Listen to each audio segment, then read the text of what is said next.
Saya memang sengaja mau memberi kajian yang ringan tapi bermakna, karena agama ini sebetulnya dimulai hal-hal yang ringan. Nggak ada ceritanya filosofi agama itu berat, karena jubilatil ukul ala qabulil haqqi. Semua ulama berpendapat akal itu dipaksa untuk menerima kebenaran.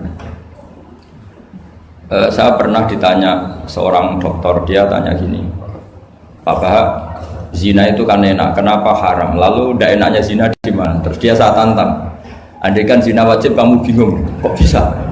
Kalau setelahnya terus tak suruh lagi kamu bisa? Ya udah bisa, mau.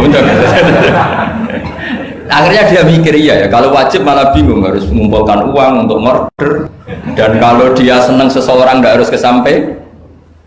Ya kan, kalau kamu senang seseorang kan tidak mesti dia senang kamu, kan repot kan? Kalau senang tidak mesti dia senang kamu, atau nggak senang maunya dibayarkan, repot. Mendingan diharamkan terus tidak usah, kan enak malah. Tidur di kamar happy santai, syukur-syukur itu terganti oleh sujud, oleh munajat, oleh kesenangan-kesenangan yang religi.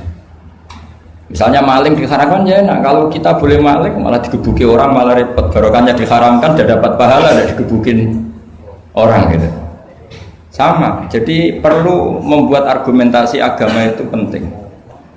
Selama ini ada kesolehan-kesolehan amatir, itu yang sering saya kritik setiap saya ngaji, itu kesolehan apa? Amatir. Misalnya gini, kadang-kadang orang ngeluh gini, Islam itu repot, mau kebar gak boleh, mau bebas gak boleh, andai kan boleh semua kan enak. Pertanyaannya adalah, ketika boleh semua, apakah lembaga maksiat ini tidak ada aturan? Kan tetap ada aturan. Boleh pakai kalau bayar, itu aturan enggak? Aturan. Kalau yang cantik mahal kan aturan. Kalau khomer atau arak yang enak mahal kan aturan. Artinya gini, di tempat yang maksiat pun banyak apa? Aturan. Kenapa aturan di tempat maksiat kamu anggap kebebasan, sementara agama ngatur kamu anggap pengekangan? Ini namanya soleh amatir apa? Soleh amatir itu yang latihan soleh. Tapi kalau solehnya sudah lama, kayak saya ini masuk soleh sudah lama, tidak tahu saya. Dari Gus Bak Syukur yang nggak seneng namanya akan komentari ujub, ya sudahlah itu biasa manusia seperti itu. Seperti sampai merengut, yang senang akan bilang pemikir serius, yang nggak seneng mau kok merengut aja. Orang ita itu ya gitu, yang seneng bilang wah itu sibuk ngalor ngidul, yang nggak seneng kan bilang wah ita itu. Jadi itu kan nggak usah dipikir lah, komentar orang itu nggak usah dipikir. Jadi ini penting saya utarakan. Sehingga saya berpikir, terutama untuk zaman akhir, saya ulang lagi, terutama untuk zaman akhir, saya buktikan sekian ayat. Sebenarnya saya hafal Quran, tapi ini tak bawa Qurannya supaya nanti kamu bisa nyari ayatnya. Syukur-syukur kamu bisa nyanyi saya hafal Quran, bagus ini.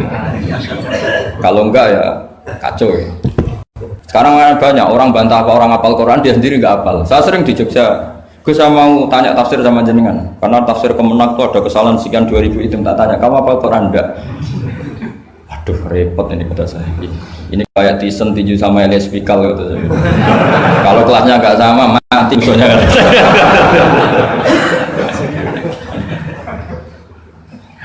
Karena bukan karena ini keangkuhan, tapi proporsional apa?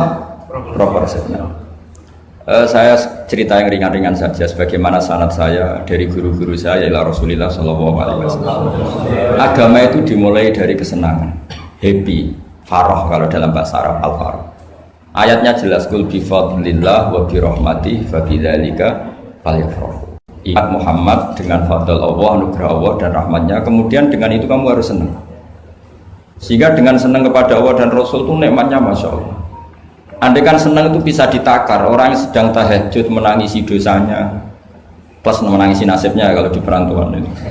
Itu senangnya sama orang yang sedang dugem itu mesti kalah, mesti senang yang sedang tahajud. Karena orang-orang maksiat itu sebenarnya orang-orang susah. Kalau tidak susah gimana? Setelah itu semua ditanya senangnya di mana? Tidak tahu dia mabuk. Sementara senang kamu ingat betul tadi malam saya nangisi dosa-dosa saya, nangisi nasib saya, kemudian tenang karena kembali ke Allah, kembali ke Rasul. Itu luar biasa senangnya.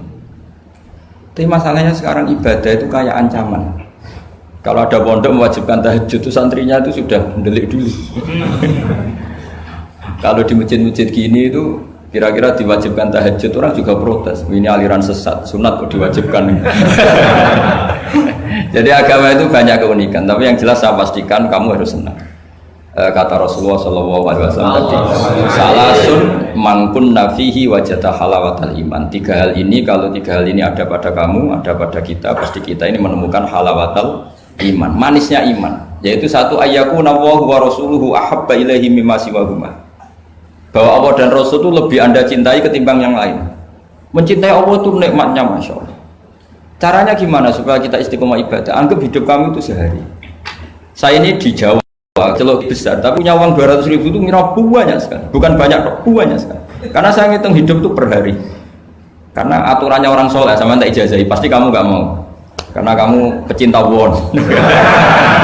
Pasti tidak mau. Syarat sahnya orang soleh itu harus nganggap hidup itu hanya sehari.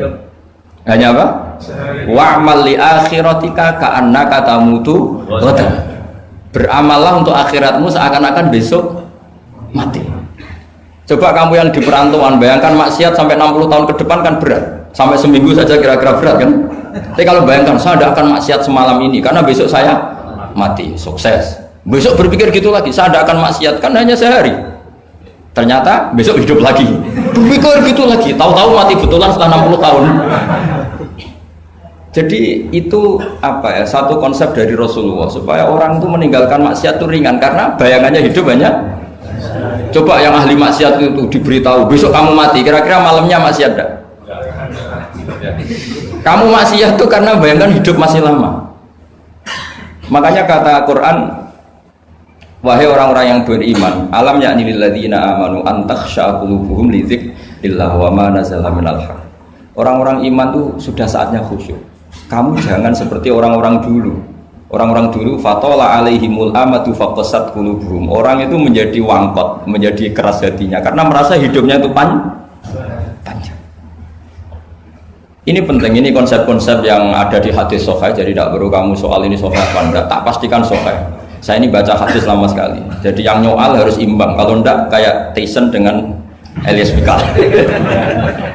Supaya clear, supaya jelas. Saya sering ketemu para pemikir di Jogja dan berkali-kali saya bilang harusnya diskusi itu imbang. Ini bukan karena keangkuhan tapi karena proporsional. Awal maksiat itu dimulai karena tidak senang tercari kesenangan dan pilihannya maksiat. Coba kalau kesenangan itu ada pada taat, itu luar biasa. Sampai Rasulullah itu menggambarkan ketaatan yang baik itu. Ada hadis yang mungkin kalau orang Jogja, orang Solo itu tidak siap karena gak priayi. Nabi pernah ngendikan, wa fi buti ahadikum sodaqah. Kamu ngeloni istri kamu itu ya sodaqah. Sahabat ya tanya, ayati ahaduna syahwatahu wa walahu ajrun.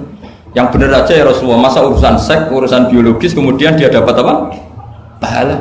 Nabi jawabnya ringan saja. Alaihi salawatu aha fi haramin akana alaihi wisrun.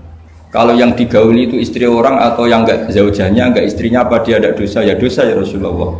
Fakadzalika kalau wadu'aha fi halalin kana lahu ajrnya. Begitulah kalau dia kalau salah letak haram, kalau tepat sasaran ya halal. Segampang itu ibadah itu. Jadi ngumpulin istri ibadah, nimang anak ibadah, ngaji begini ibadah meskipun enggak paham, enggak ada syaratnya paham. Yang menyenangkan dalam Islam kan gitu, ngaji itu udah harus paham. Yang penting datang pura-pura paham selesai.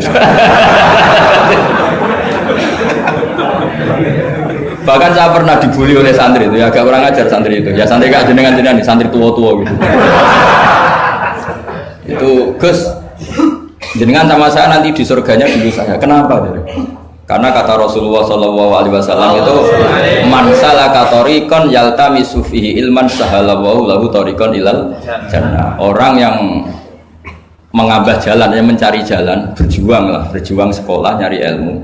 Nyari yaltamisu itu maknanya nyari iltimas. Maka orang yang mencari ilmu itu sahalallahu lahu tariqan ilal jannah, akan dimudahkan jalan ke surga. Itu yang nyari loh Gus. Kalau sudah ketemu kayak jenengan tidak masuk hadis itu. Makanya bersenanglah yang sedang nyari tapi belum ketemu. Karena hadis itu untuk yang masih mencari. Itu pasti sampean enggak saya. Wah saya mikir, wah ini nyari hadis apa yang bela saya. Karena hadis ini itu tidak mihak saya, enggak mihak yang sudah ketemu. Yang namanya nyari kan belum ketemu, maka bergembiralah yang nyari ilmu udah alim-alim. Karena syaratnya, ya kan? Man salaka tariqan yaltamisu fihi ilman sahhalallahu lahu tariqan ilal jannah. Siapa yang berjalan atau menempuh satu perjalanan mencari ilmu. Di mana-mana mencari itu sudah ketemu belum? Belum. Berarti kiai masuk hadis itu enggak? Alhamdulillah, karena kiainya sudah ketemu ilmu. Maka bergembiralah jenengan saat tidak paham, artinya masih mencari. Makanya kalau mau paham jangan paham.